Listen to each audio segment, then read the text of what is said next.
I never thought I'd be the woman posting on this sub. My husband, David, and I have been married for 8 years. He's the guy who remembers my coffee order and never forgets an anniversary. But 3 months ago, he started smelling like a gym. Not the sweaty, locker room smell you'd expect, but a sharp, clinical, citrusy soap. That soap was the first thread I pulled. And God, I wish I had just left it alone. It started with the 6 a.m. CrossFit sessions. David was never a morning person. Suddenly, he's up at 5:30, energized, packing a bag he won't let me touch. When he'd come home, he'd go straight to the shower. No good morning, honey. No kiss. Just the sound of the water running and that citrus smell filling the hallway. I asked him about it once.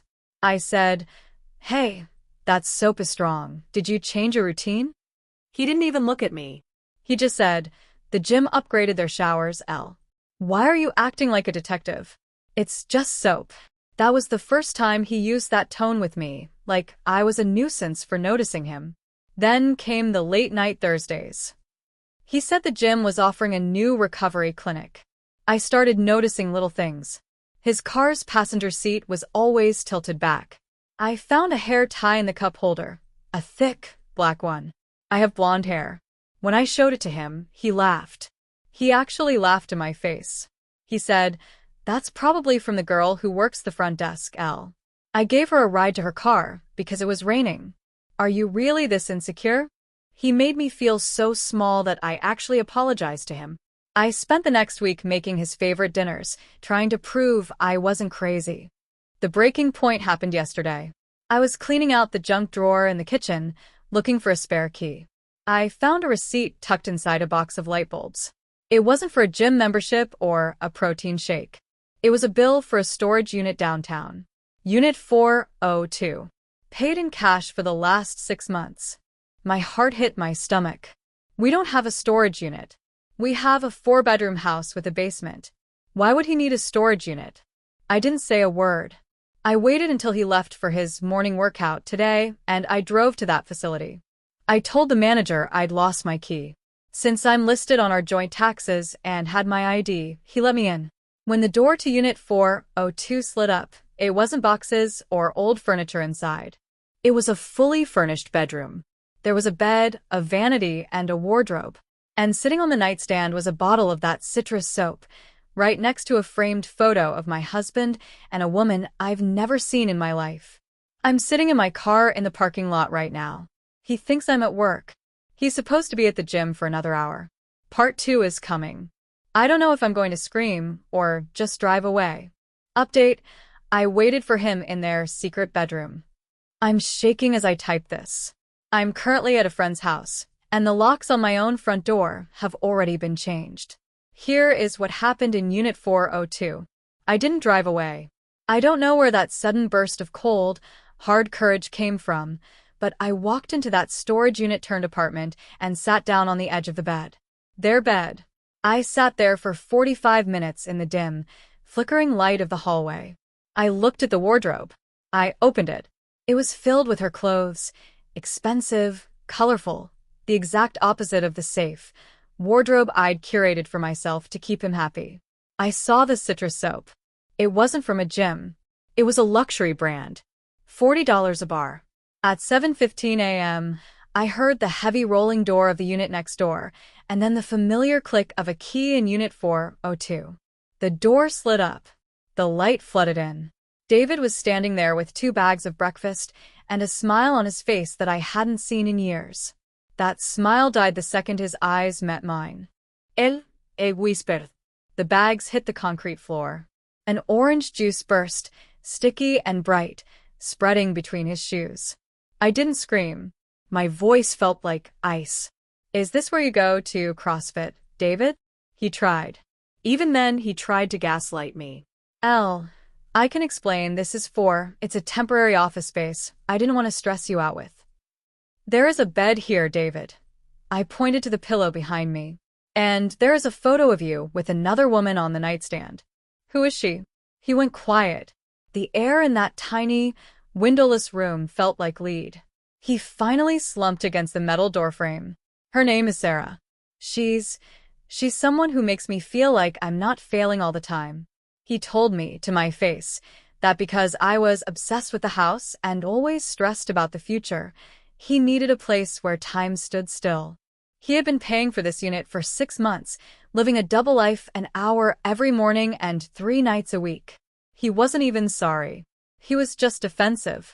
He told me he still loved me, but that Sarah gave him the peace I couldn't. I stood up. I walked past him, and as I did, I grabbed the framed photo of them from the nightstand. He reached for my arm, but I barked at him. Touch me and I call the police. I drove straight to our house. I didn't pack a suitcase. I packed him a trash bag. I threw his CrossFit gear, his work suits, and his precious cedarwood cologne into the driveway. While I was clearing out his dresser, his phone, which he'd left on the counter in his rush to the unit, lit up with a text. Hey babe, are you at the unit yet? I'm 5 minutes away. Can't wait to see my favorite gym partner. I didn't delete it. I didn't reply. I just took a photo of the screen, sent it to myself, and then I called my brother to change the locks. Where I am now, I'm sitting in the dark, watching the no signal bounce across my friend's TV. He's sent 40 texts. He's called 12 times. He's currently at the house, realizing the key doesn't turn anymore. He wanted a place where time stood still. Well, he's got it. He can go back to Unit 402. I hope the $40 soap was worth losing a home. Edit, I'm blocking him tonight. Tomorrow, I'm calling a lawyer. To the woman Sarah, if you're reading this, you can keep the emerald necklace he's probably going to buy you next. I'm keeping my dignity. Final update. The other woman called me. It wasn't what I expected. It's been 3 days since the storage unit showdown. I've been living on caffeine, spite, and the support of you guys. But yesterday, the story took a turn that I never saw coming. I was sitting in my lawyer's office when my phone rang. An unknown number. Usually, I'd ignore it, but something told me to pick up. The phone call, is this Elena? The voice was shaking. High-pitched. Bubbly, but currently drowning in tears. It was her. Sarah. I almost hung up. Every instinct told me to scream at her, to tell her she ruined my life. But then she said 6 words that stopped my heart. I didn't know you existed, Elena. The web of lies we talked for 2 hours. It turns out David didn't just have a secret apartment. He had a secret identity. The story. He told Sarah he was a divorced architect whose ex-wife had moved to Europe and taken everything. The unit. He told her he lived in that storage unit/studio because he was rebuilding his life from scratch and wanted to be minimalist until his big firm took off. The gym. He told her he worked out so much because he was training for a marathon to cope with his divorce depression. She wasn't some homewrecker. She was a 24-year-old girl who thought she'd found a deep, sensitive man who was struggling to get back on his feet. She had been paying for half the rent on that storage unit because she thought he was broke. She was subsidizing his affair. The evidence, she sent me screenshots. He had sent her photos of our dogs, claiming they were his childhood pets he had to give away in the divorce. He even sent her a photo of my grandmother's antique ring, telling her he was saving up to buy back from a pawn shop for her. I was sick. I wasn't just married to a cheater, I was married to a professional sociopath. The final act of revenge, Sarah and I made a plan. Last night, David went back to the unit, probably looking for sympathy after I locked him out of the house. He expected to find Sarah there with open arms. Instead, he found both of us. We were sitting on that stupid bed in Unit 402. I had his divorce papers in my hand, and Sarah had a printout of all the money she'd loaned him. The look on his face when he saw us together? It wasn't gray this time. It was white. Pure, ghostly white. He tried to speak, but Sarah just handed him his citrus soap and said, "You missed a spot. You've got a bit of your dead marriage on your hands." The end. Sarah is moving out of the city.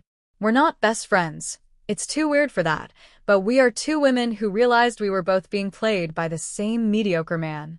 As for David, my lawyer found out he was dipping into our joint savings to fund his minimalist lifestyle with her. Since he used marital funds for the affair, my lawyer is going for the jugular. I'm sitting in my living room now. The locks are new. The house is quiet. And tonight, I'm throwing that bottle of citrus soap into the fireplace. I'm done. I'm free. And for the first time in 8 years, I'm not crazy. I'm just right. Edit. Thank you for following my journey. I'm deleting this account now to focus on the legal battle. To anyone in the comments going through this, the truth doesn't just set you free, it gives you your power back. Final legal update. The dust is settled, and he lost everything. I know I said I was logging off, but my lawyer just called me with the final signed decree, and I felt I owed it to this community to tell you how it ended. If you're looking for a happy ending for David, you're in the wrong place. The financial bloodbath, remember how I mentioned he was using our joint savings to fund his secret lifestyle? Well, turns out he was deeper in the hole than I thought. Because he used marital assets to maintain a second residence, the unit, and buy gifts for Sarah, my lawyer invoked dissipation of marital assets. In my state, the court doesn't take kindly to using family money for mistress money. The house. I got the house. Entirely. He was ordered to vacate his equity to offset the thousands he bled from our retirement accounts. The alimony, because he had lied about his income to Sarah, and hidden bonuses for me to pay for his double life. The judge looked at his true earning potential. Let's just say his minimalist lifestyle is about to become very real. The legal fees. He was ordered to pay 80% of my legal fees because of his bad faith during discovery. He tried to hide a second secret bank account, but Sarah gave my lawyer the routing number. The social fallout. David always cared about his image more than anything. He was the perfect husband at the country club and the star architect at the firm. Well, the firm found out. Not for me, but because the storage unit companies serve him at work for unpaid fees after I stopped the auto pay on our joint card. When HR started looking into his late-night Thursdays, they realized he'd been billing personal hours to a major client to cover his time with Sarah. He wasn't just fired. He was separated with cause. In the architecture world, that's a death sentence. His new reality, I saw him one last time at the courthouse to sign the final papers. Guys, I almost didn't recognize him. The star architect was wearing a suit that looked 2 sizes too big because he'd lost so much weight from stress. He's currently living in a studio apartment above a noisy garage, the only thing he could afford after the settlement, and losing his 6-figure salary. No mahogany desks. No citrus or up. He tried to approach me in the hallway. He looked like he wanted to cry. He said, "Elle, can we just talk? I'm in a really dark place. I have nobody." I looked him dead in the eye and said, "You have exactly what you built, David. You wanted a life where I didn't exist. Congratulations. You've finally achieved it." The aftermath. Sarah moved 2 states away to start over. She sent me a postcard of a mountain range with a note that just said, "I'm breathing again. Hope you are too." As for me, I sold that house last week. I didn't want the ghosts. I took my half of the sale and bought a small place by the coast. I'm sitting on my new porch right now, watching the tide come in. There's no subtext here. No hidden folders. No secret lives. Just the sound of the ocean and the realization that I didn't just survive, I won. Edit. This is truly the end of the road. To those asking, I am happy. I am safe. And I am finally alone in the best way possible. If you enjoy the story, please hit like and subscribe for daily content, and comment your thoughts, suggestions, and request stories below. Thank you for watching, and I hope to see you in the next video.